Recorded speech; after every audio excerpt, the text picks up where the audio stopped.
Today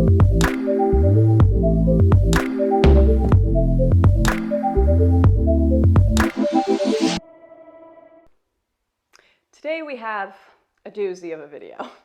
It's something I would like to think I don't need to explain, but unfortunately the intellectual capacity of the online sphere is on a sharp decline as of late. If you follow me on the hell site known as twitter.com, you have probably seen one or two of these comments from lovely progressives in my replies.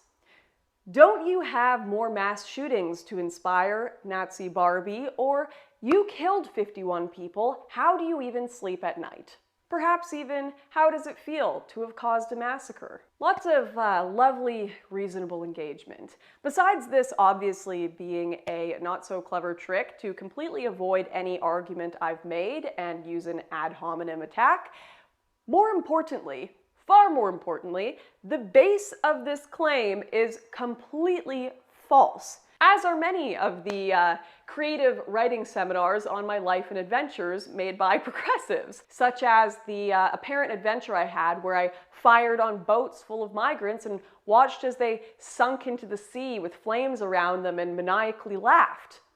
I've already done a video on that, but on the off chance that reality loses out and progressive history does actually end up in our textbooks, I do hope I'm wearing leather and look like Artemisia in my depictions and have at least a count of 4 empires I've enslaved. But let's get back to the allegations that I caused the Christchurch shooting, why the hell people believe this, and most importantly, why it is not only completely false, but a reprehensible accusation to make that has destroyed political discourse. A lot of this started late last year when the New Zealand Commission's report on the Christchurch terror attack was released. Whenever these sorts of horrific events happen, everyone, quite reasonably, wants an explanation. What caused this? Who is responsible? What made this person into the horrific monster they became? And what could we have done differently to prevent this? Some people, however, see others' honest pursuit of answers as an excuse to point fingers at any and all of their political enemies. And almost immediately, without hesitation, the finger pointing began, with a journalist at the New York Times accusing me of receiving donations from the shooter to my media company. The only issue with this accusation is that it never happened. The donation went to Rebel News, which I do not own and am no longer associated with, and it wasn't even actually to Rebel News, it was to a legal fundraiser they simply ran the financial processor for. So the donation had nothing to do with me or my creations. And inevitably, Kevin Roose eventually deleted his tweet after realizing it was completely false. Sadly, that did not stop both the Daily Dot and Mashable from repeating his words and never correcting them. Nor did it stop them from embellishing a little and adding their own details, such as the shooter was a fan of Southern. Which, of course, if you go to the article, click around a bit, look around, there's no reference. None. Zero. You can't find any evidence for this claim. You could read the entire commission report and my name is not found once. This is just pure media fabrication. Why? Because they can.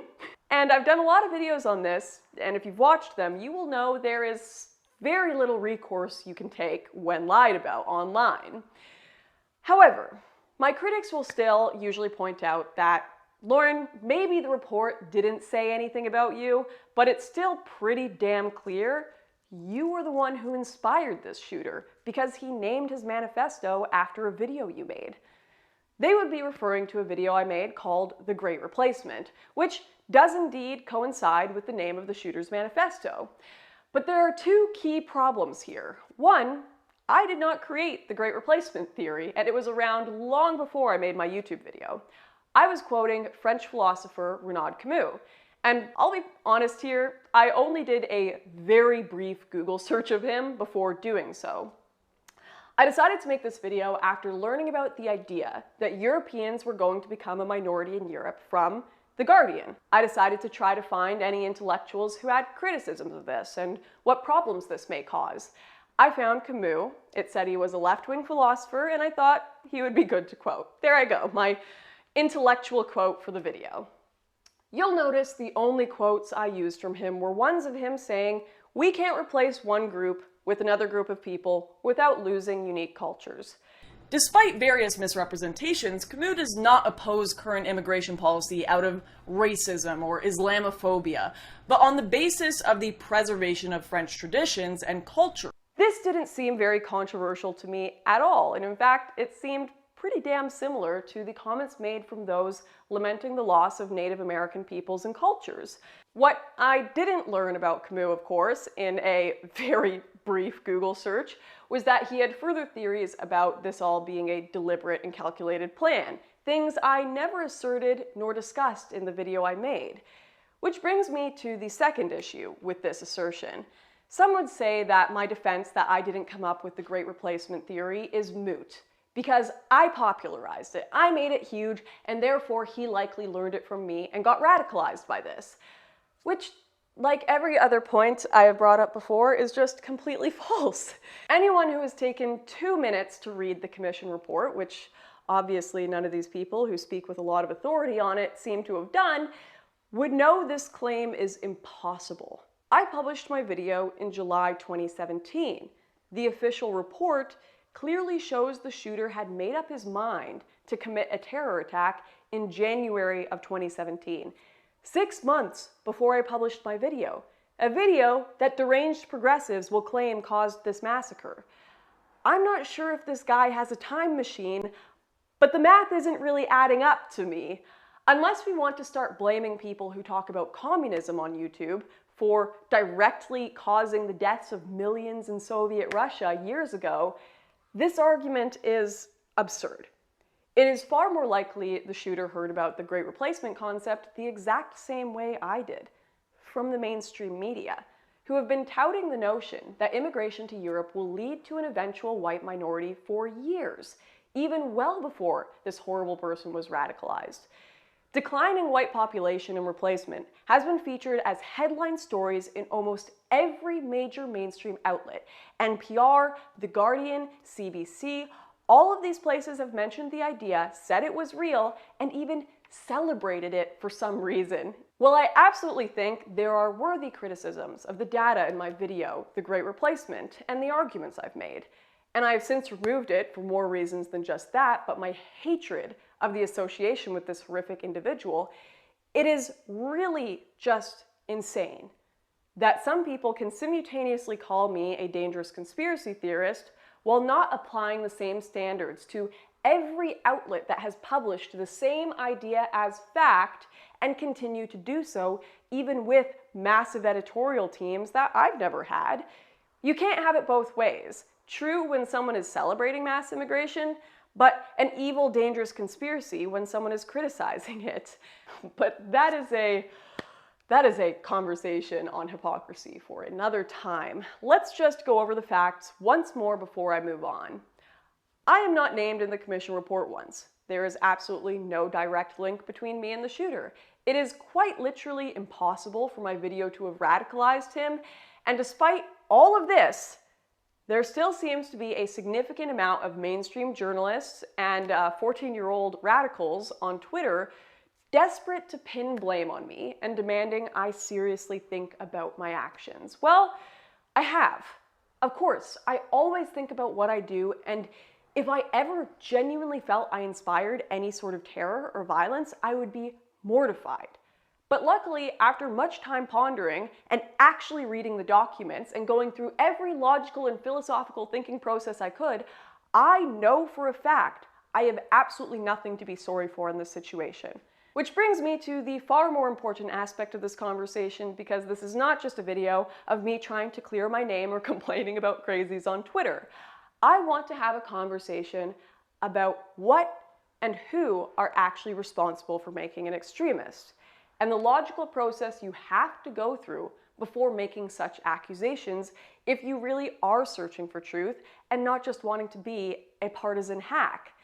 Going by the logic of journalists and activists analyzing the Christchurch massacre, I have identified 5 main categories they seem to point to for guilt: association, donation, content consumption, shared opinion, and named inspiration. Let's go over donations first.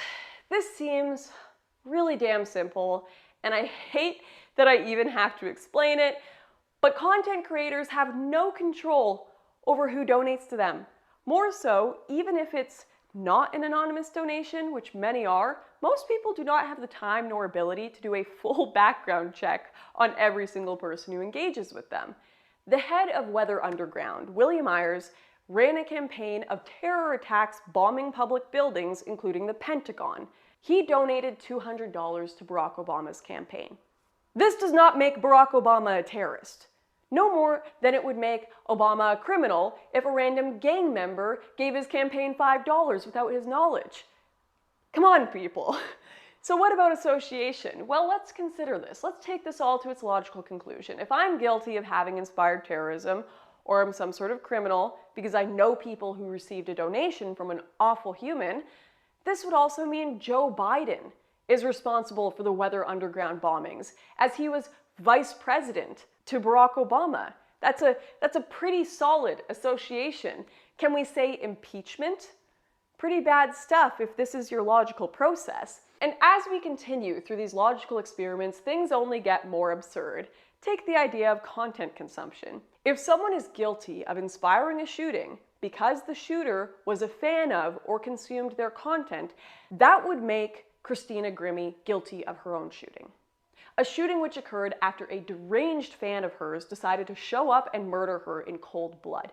I hate to use an example like that, but the absurdity of such a suggestion really needs to be highlighted, even if it's painful to hear, as it's a disgusting assertion. She is no more guilty of causing her own shooting because an insane person watched her videos than PewDiePie is of causing a shooting because an insane person watched his. And lastly, shared views. This is likely the most compelling argument of the lot, however, it is still unequivocally stupid, as nearly every single political ideology in history has had its crazies. The Family Research Council shooter was a fan of the SPLC and claimed they directly inspired him to commit his attack. Connor Betts, the Dayton shooter, was a Democrat who wanted socialism, had pronouns in his bio, and echoed the words of Alexandria Ocasio-Cortez. He also followed plenty of big leftist journalists and enjoyed their work. And then, of course, you have people like the Christchurch shooter, who had a confusing amalgamation of views, such as despising mass immigration, but also being a hardcore environmentalist. If we take this idea to its logical conclusion, almost every single person with a political opinion on the planet is going to be responsible for terrorism. Even if you just find YouTube ads annoying, well, I guess you share views with the YouTube headquarters attacker and therefore are partially responsible. Quite frankly, to assert these things makes a mockery of counterterrorism. It makes a mockery of actual violence and the victims involved. More likely than not, victims of a shooting are going to fit into one of these 5 categories, and you would be blaming them for their own deaths, if this is how you think about these situations.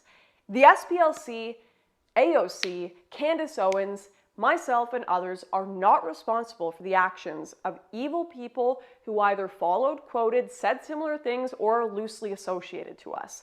I used to think it was really damn clever to point out that moderate Muslims and terrorists said similar things. Oh my gosh, look, they both said Allahu Akbar.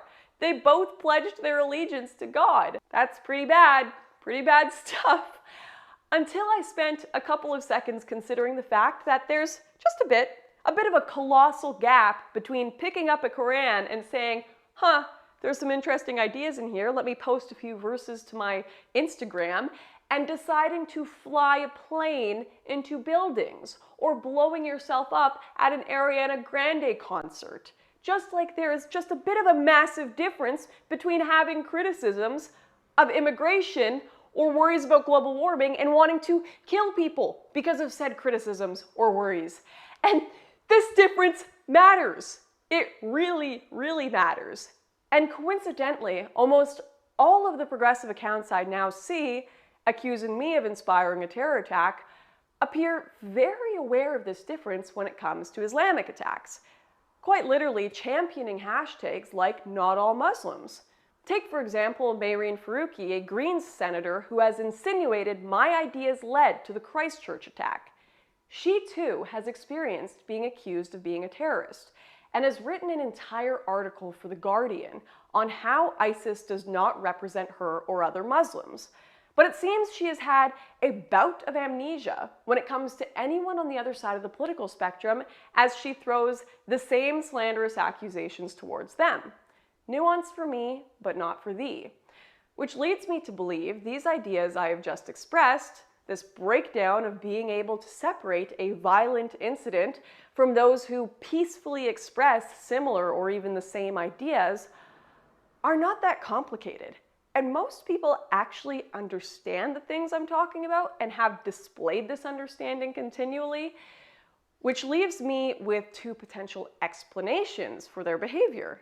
One, none of these accusations of me being a terrorist actually come from a genuine place, but instead a manipulative and a political one, which seems like a pretty good explanation when you notice 99% of the time this Christchurch reference is brought up. In response to me, it's not trying to find a solution, it's not trying to lament the loss of victims, not to have a conversation or build a better world in any way, but instead to shut me down in political arguments and ignore any points I've made. These people are literally exploiting the deaths of 51 people every single day to win political arguments on Twitter. That's disgusting, and I'm sick of it. And if this is you, you really need to consider who the bad guy in that exchange is. But there's also a second possibility: motivated reasoning. Scott Adams has often highlighted the idea that people are not optimized to think in terms of truth, but instead in terms of what will enable us to survive, or what is most convenient for our survival. So if someone has legitimately been convinced by the media or otherwise that I am an evil neo-Nazi who wants them and others to die, they are not going to think about me or about arguing with me on a rational basis. Their only consideration will be, how do I get rid of her and others like her? Which would mean they legitimately are not aware of their own logical inconsistencies. Hashtag not all Muslims does not apply to hashtag not all conservatives or not all right-wingers, because right-wingers are the enemy. So their thought process goes, what enables me to politically destroy Lauren and people like her is what I choose to believe and push. And yeah, motivated reasoning exists in all of us and can be extremely powerful, and I will not deny you will absolutely see this stuff go the other way around as well. But just because this bad reasoning can be explained away as non-malicious doesn't make it any less damaging. I cannot even begin to express enough what a terrible idea it is to turn counterterrorism into a high school notion of you can't sit with us. And that's what it's become.